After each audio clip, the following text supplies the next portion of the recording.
हिंगोलीमध्ये मुख्यमंत्र्यांच्या सभेच्या पूर्वीच महायुतीमध्ये बिनसलं। शिवसेना आमदार आणि भाजप आमदारांमध्ये चांगलीच जुंपलेली आहे। संतोष बांगर आणि तानाजी मुटकुळे यांच्यामध्ये आता आरोपांच्या फैरी सुरू झालेल्या आहेत।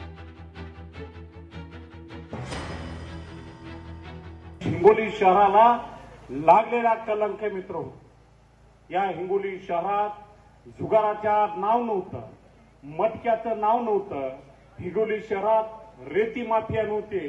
हिंगोली शहरात या संतोष बांगरना रेती माफिया, जुगाराचे अड्डे, मटक्याचे अड्डे सुरू करण्याचं काम केलेले। त्याला जर चाप बसवायचा असेल, या निवडणुकीत त्यांना त्यांची जागा दाखवण्याचं काम आमच्या मतदार बांधवांनी करावं, अशी विनंती करण्यासाठी आम्ही इथं आलो।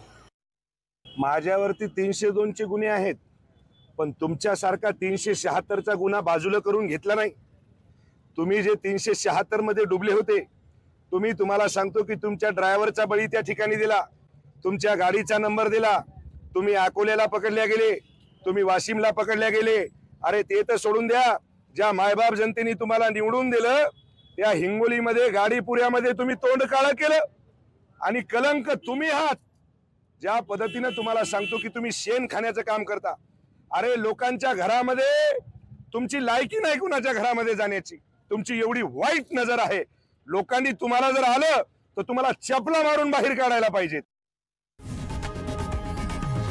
लोकशाही मराठी ऐका, पहा, जागरूक रहा।